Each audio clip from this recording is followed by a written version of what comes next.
Welcome back to our Daily Bread. I'm Sam, and I'll be taking you through a 365-day plan from Genesis to Revelation. Today I'll be reading from 2 Samuel chapters 20, 21, and 22. If you would like to follow along, I'll be reading from the ESV translation. Chapter 20. Now there happened to be there a worthless man, whose name was Sheba, the son of Bechri, a Benjaminite. And he blew the trumpet and said, "We have no portion in David, and we have no inheritance in the son of Jesse. Every man to his tents, O Israel."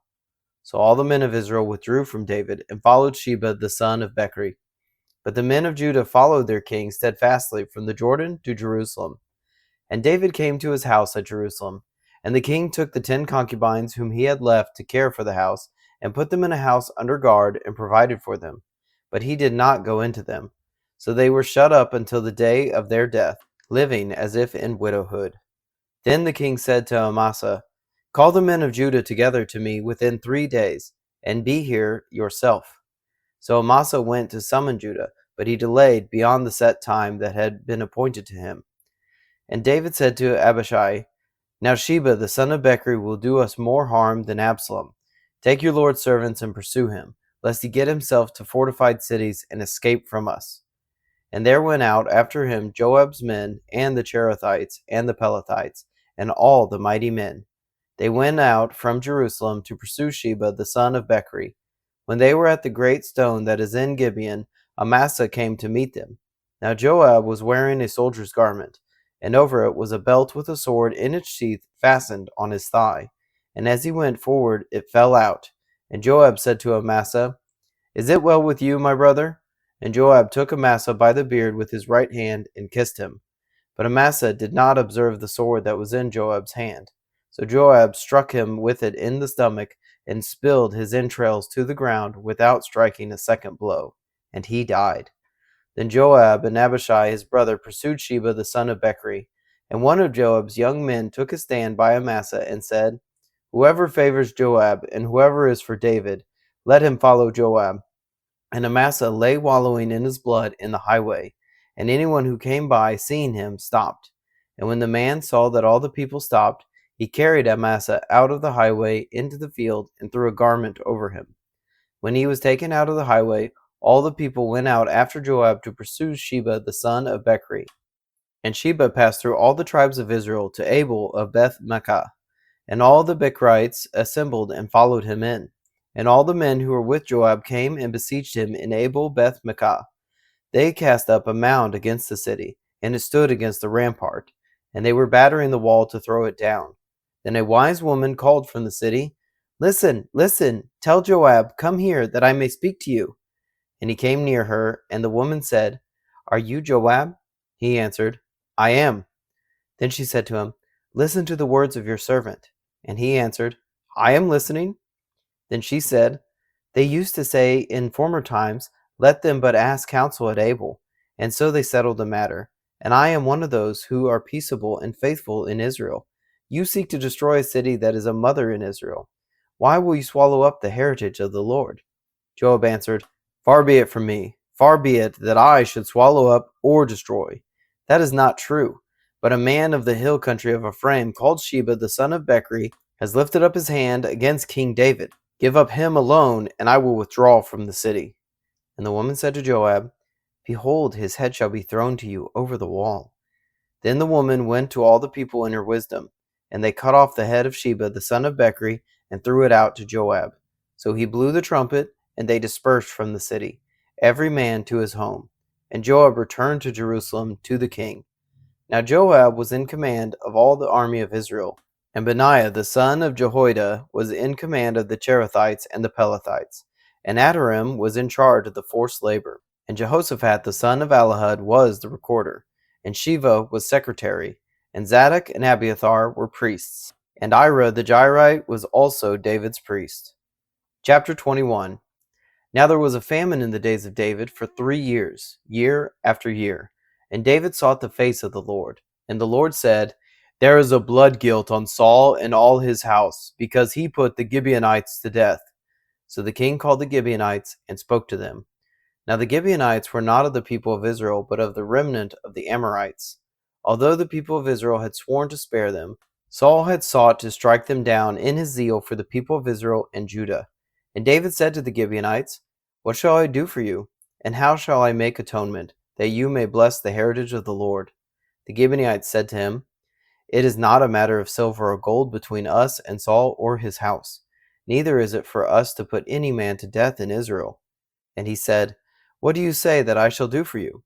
They said to the king, "The man who consumed us and planned to destroy us, so that we should have no place in all the territory of Israel, let 7 of his sons be given to us, so that we may hang them before the Lord at Gibeah of Saul, the chosen of the Lord." And the king said, "I will give them." But the king spared Mephibosheth, the son of Saul's son Jonathan, because of the oath of the Lord that was between them, between David and Jonathan the son of Saul.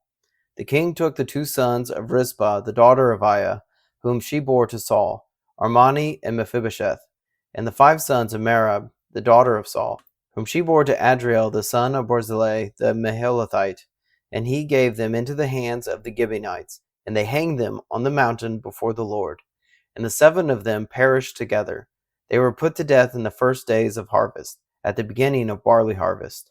Then Rizpah, the daughter of Aiah, took sackcloth and spread it for herself on the rock, from the beginning of harvest until rain fell upon them from the heavens. And she did not allow the birds of the air to come upon them by day, or the beasts of the field by night.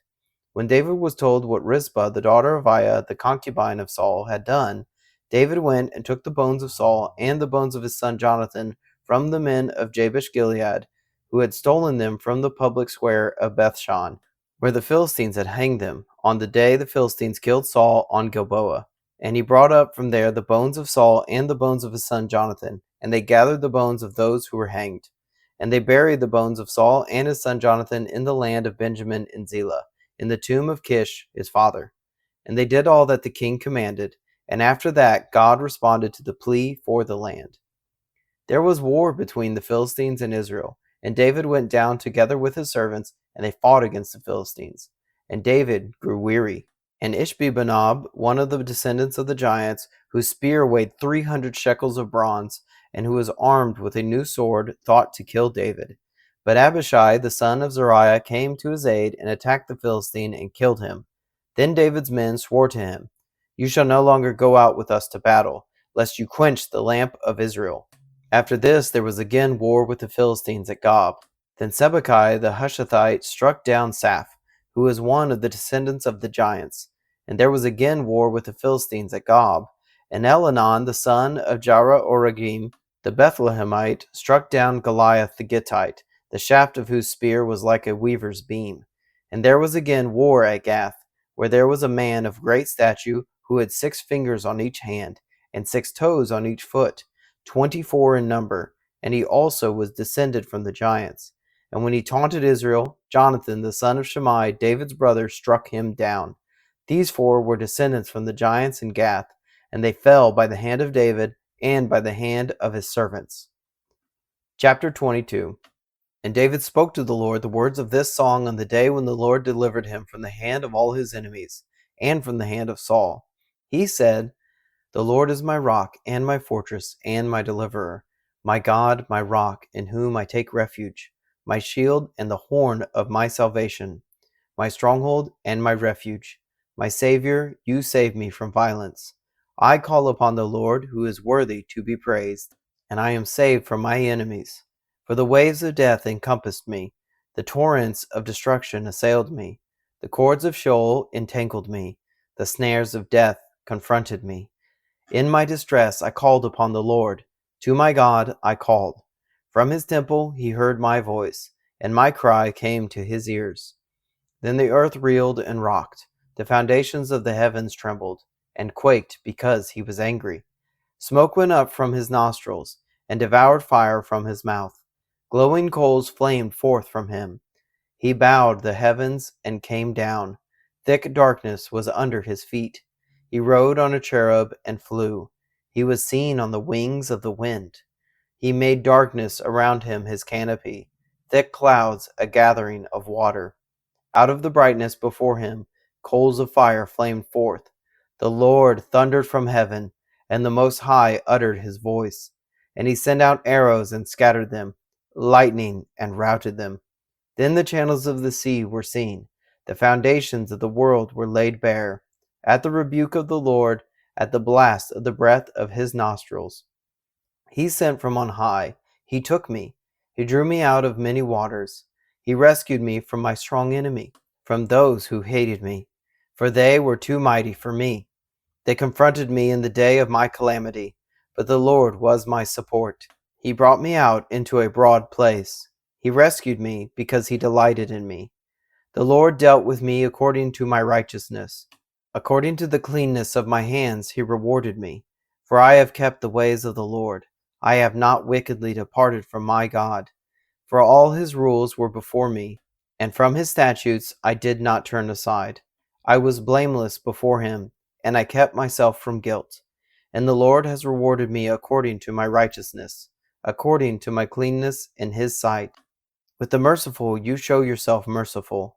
With the blameless man you show yourself blameless. With the purified you deal purely, and with the crooked you make yourself seem tortuous. You save a humble people, but your eyes are on the haughty to bring them down.